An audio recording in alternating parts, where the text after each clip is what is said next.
I'm now delighted to move on to introducing our keynote speaker and the discussion that will go with it. One thing that didn't come out specifically in that discussion, but seems to be at the heart of why people love advertising when it's great, is playfulness.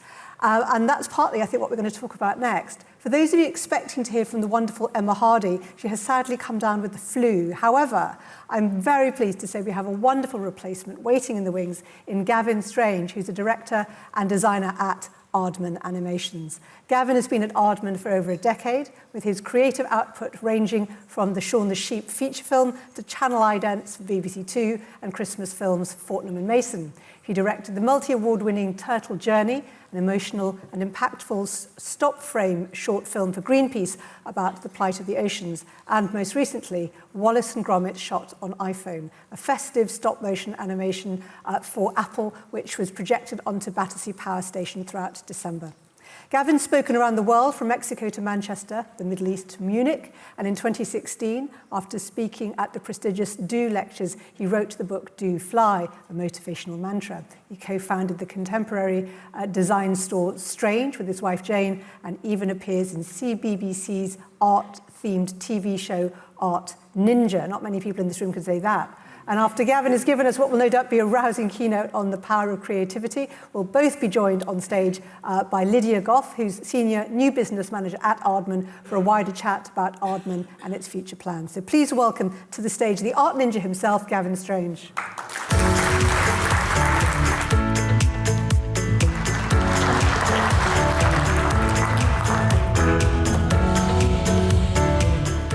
Well, first things first, I need to cut that biography down, don't I? Bloody hell, that's too long. Let's start with the video. Hello, I'm so sorry. I'm not Emma Hardy. I wish I was Emma Hardy. I'm not. My name is Gavin Strange. Thanks to BBC East Midlands yesterday, I'm actually now known as Leicester Man. It's kind of like a crap version of Captain America, sort of fueled by Walker's Chris and the Holy Spirit of Gary Lineker. So I live on. Anyway, I go by the name of Jam Factory on the Tinternet, and I live and work in beautiful Bristol in the southwest UK. Shout out that one person who's from or heard of Bristol. Thank you very much.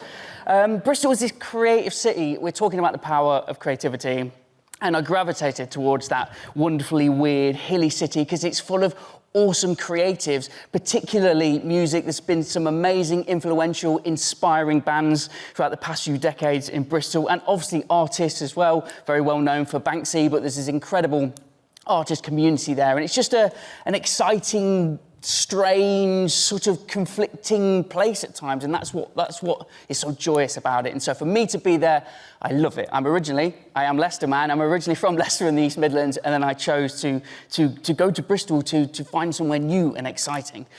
So the reason I'm lucky enough to be able to talk to you today is I've got the best job in the world. Proper dream job. I'm a director and a designer for Aardman. I've been there for 17 years now, and hopefully they'll never kick me out because I love it. I really, really love it.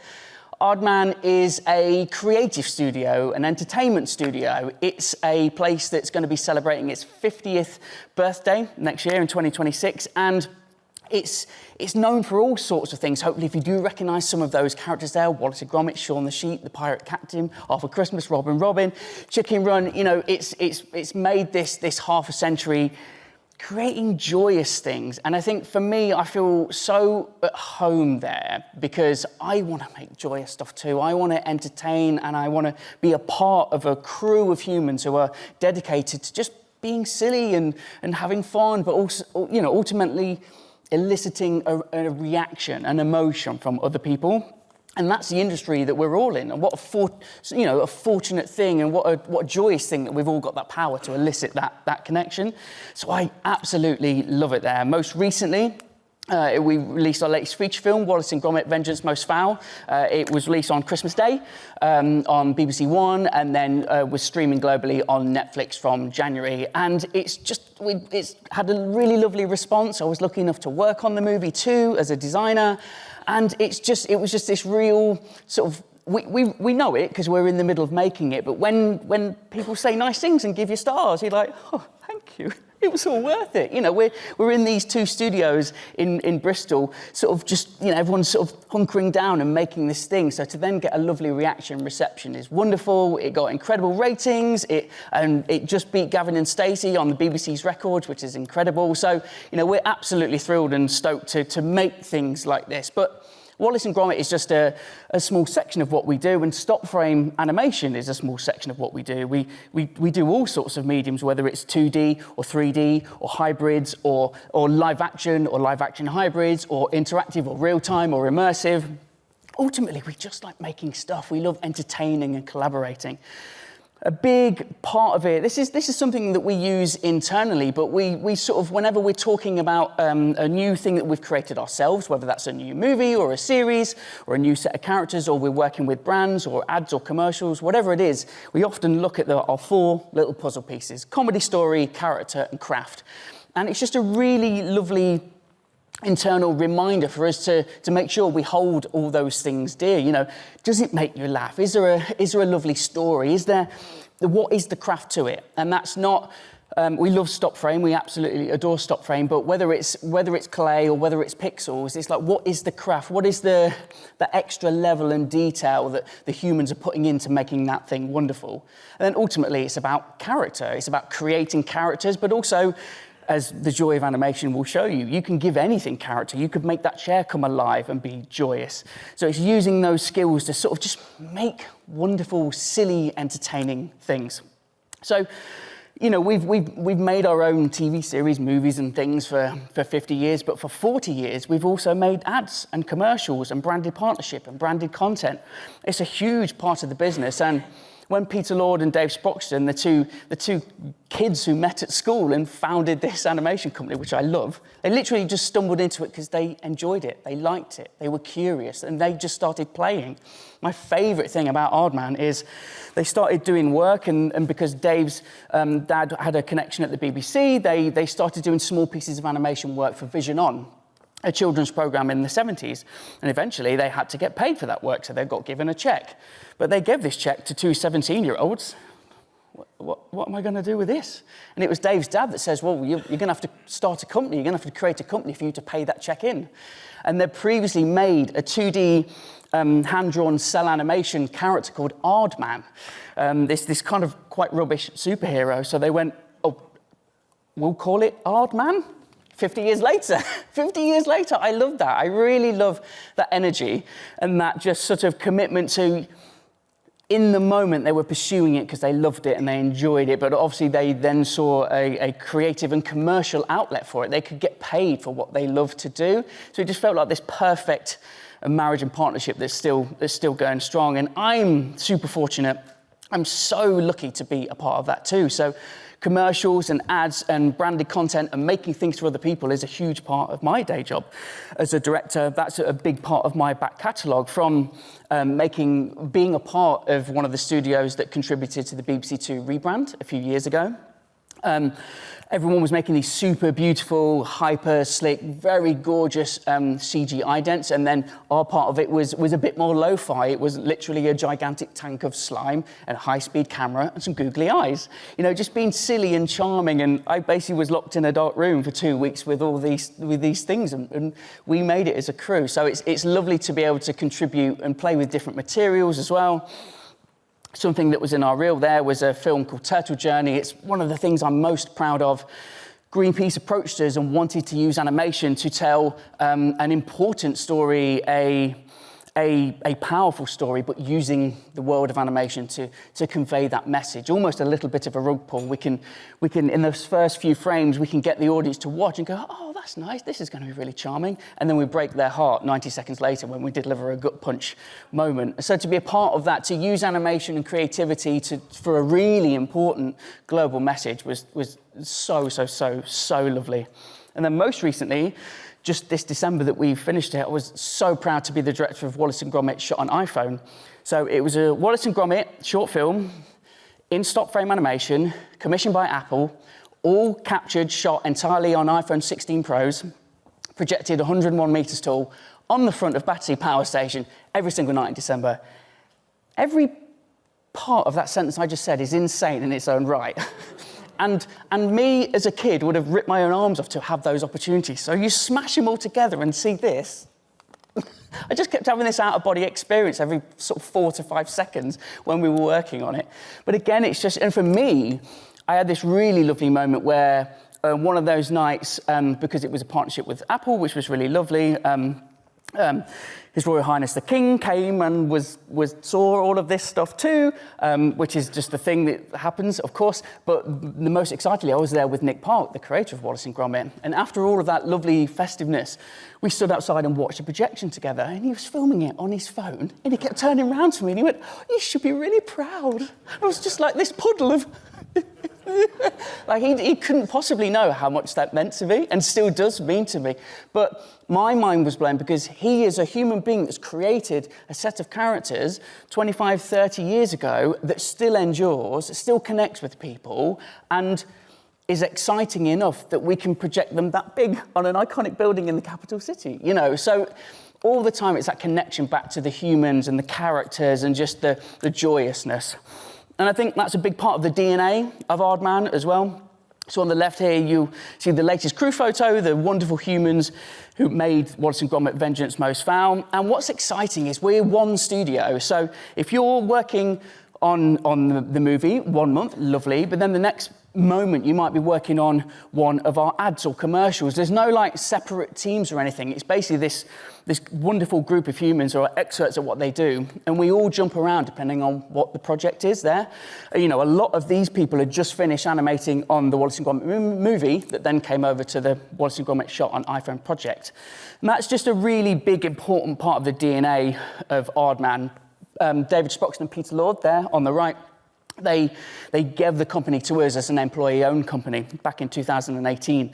And so that's just like, again, that's trust. The word trust has been said so much recently, and I think it's really important that you know, if a company, an organization gives you their trust, you as that individual want to repay that back 1,000%. You always want to repay it back. But obviously, not all companies kind of remember that and forget to trust their employees, forget to trust their contributors. But when you are given that trust, man, it absolutely makes the world a difference. And I feel so fortunate to be able to do that. They've given me their trust, and I've grew up and, you know, joining as a designer and then becoming a director there, my dream role, because of that trust. So I want to make them proud. I want to do it, you know, and it's such a simple thing, but that word trust makes a great deal. This is one of our brilliant directors, Darren Debicki, but he's also an incredible production designer.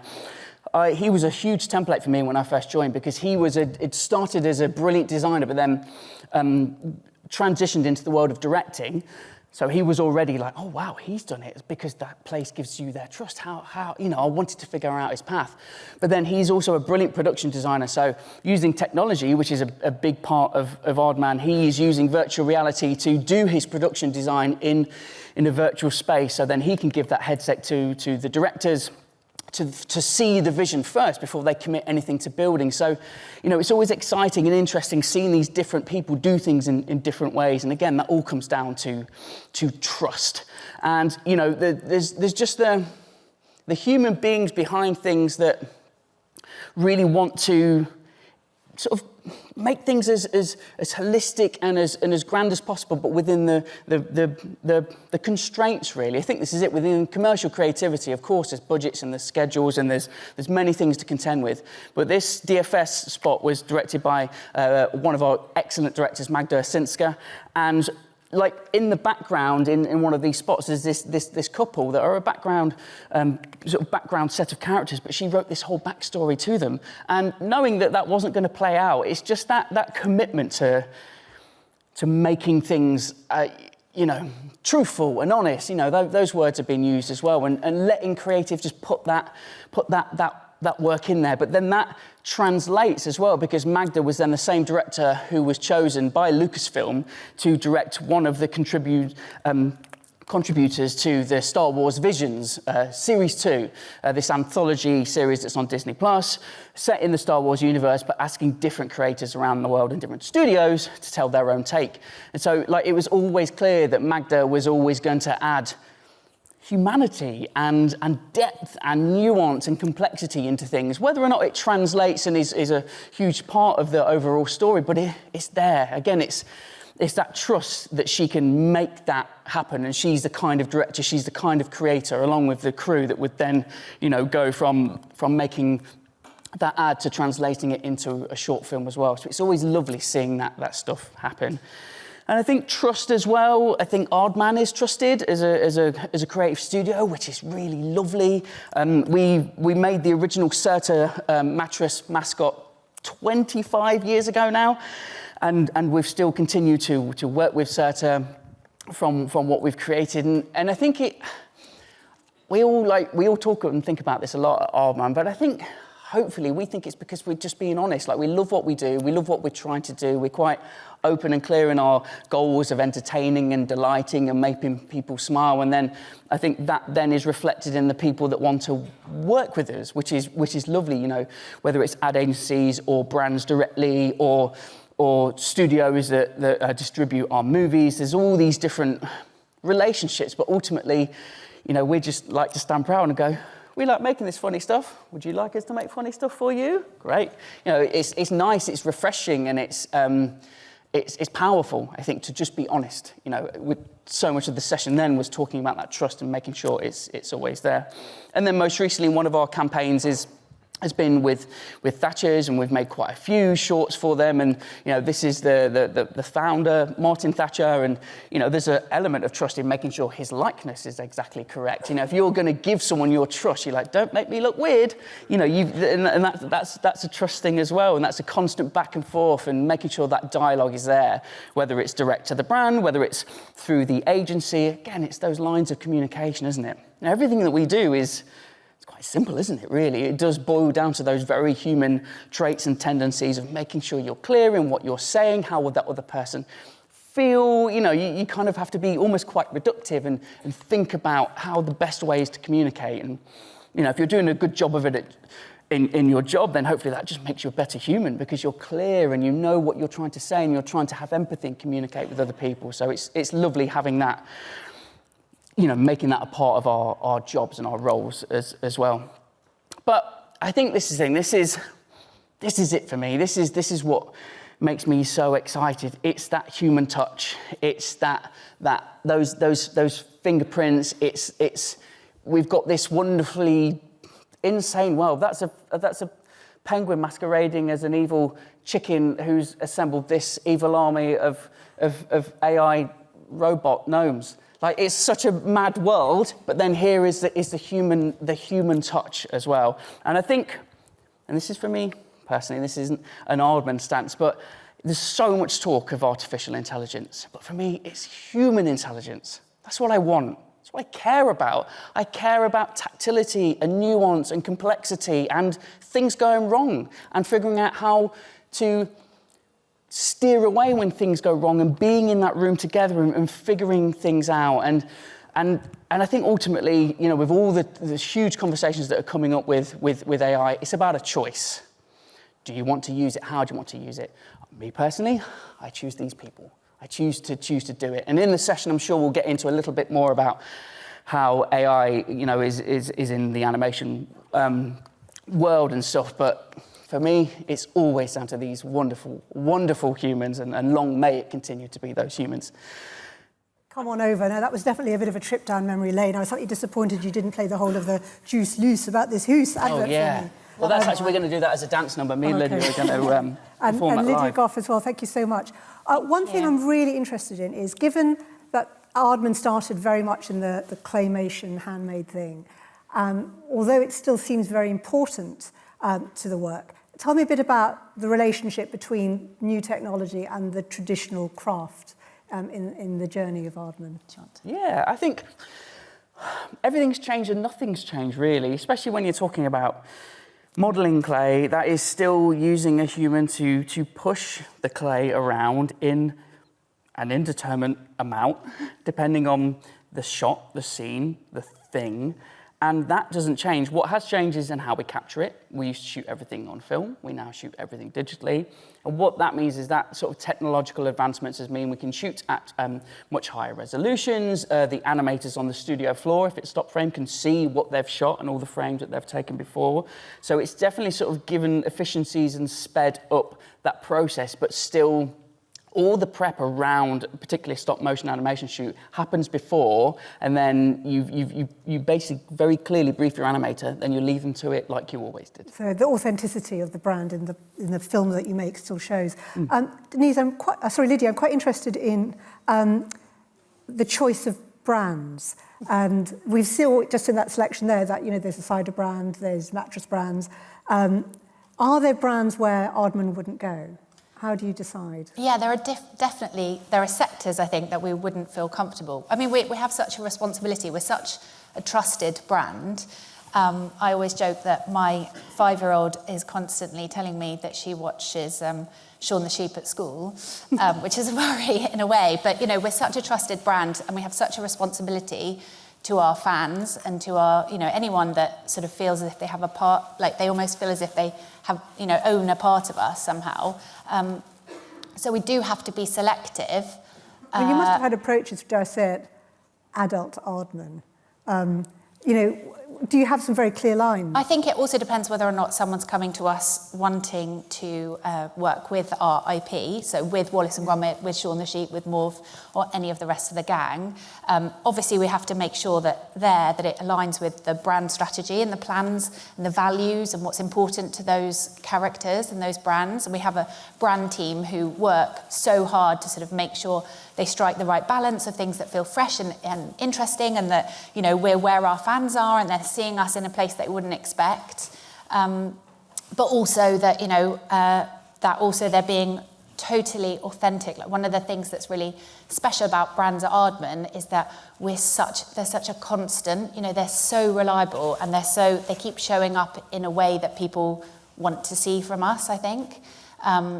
So, yeah, but then perhaps we can have more fun sometimes when we have briefs where people want us to create original characters in totally new worlds, and that's a brilliant, that's a fantastic opportunity. Creatives love to work, and, things like, creating the Myrtle farm for Thatchers, thinking about, yes, getting Martin and his family and the team right, but that sort of the way that, in that ad, Will Studd, the director, was able to create the whole, it's such an immersive world. You're like suddenly in there, you're in the space of the orchard.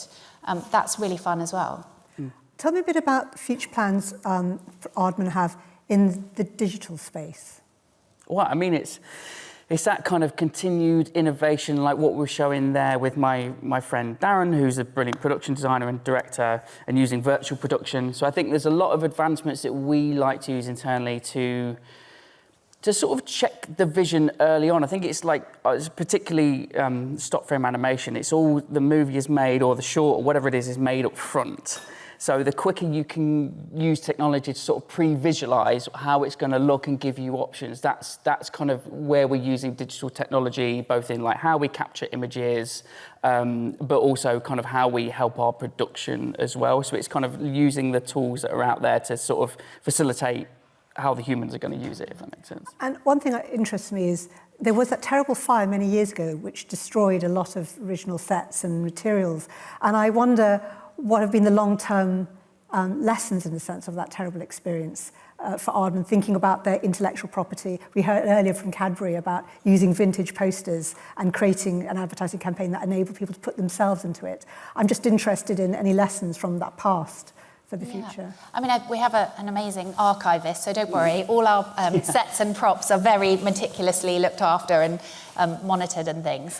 But I don't know, I think, it's again, we're striking that balance between using what is there, reusing it, making sure that we're paying homage, if you like, to all the work that we've already created, and thinking about, okay, how could we take that and then build on it. But also, of course, I mean, we have fantastic social teams who are always looking at different ways to bring in new tech and, bring something, exciting content to a particular channel. We have an incredible fan base across our owned platforms in digital and social. So we're always looking for ways to, thank them by bringing them interesting, entertaining content that continues to sort of engage them. Okay. It's really important. By great coincidence, the big Christmas film, which I think had the most amazing audience, it was 22 million viewers on terrestrial TV, it dealt with the idea of AI, the AI gnomes. And I'm interested in your thoughts about the role of AI in Aardman's work.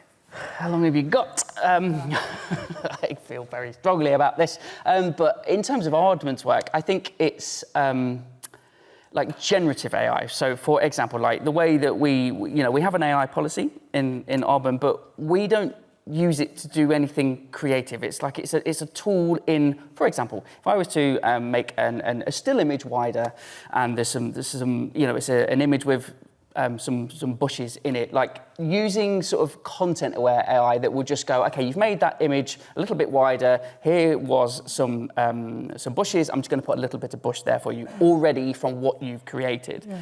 I think like that, choosing what pixel goes where for when you're upscaling or resizing, that's fine, because we're not asking it to make a creative choice. Like, we don't use it to write our scripts or tell our stories or design our characters. It's like when we do use it, it's within, it's more sort of like content aware machine learning of, oh, okay, actually you've scaled that up so that pixel should go there. Like, but also we are aware of it because, a big part of Aardman is the people who come into the industry and often start as runners, and then you start as juniors in the industry. As someone was speaking earlier, that's an important part of the company. It's those graduates, it's those younger people getting into the industry. Those tasks are important for people to learn and grow as you get a sense of the company or you get a sense of what you're doing. So, like, we're really proud of our graduates and our schemes and people joining the industry as well. So there's caution there of just using it to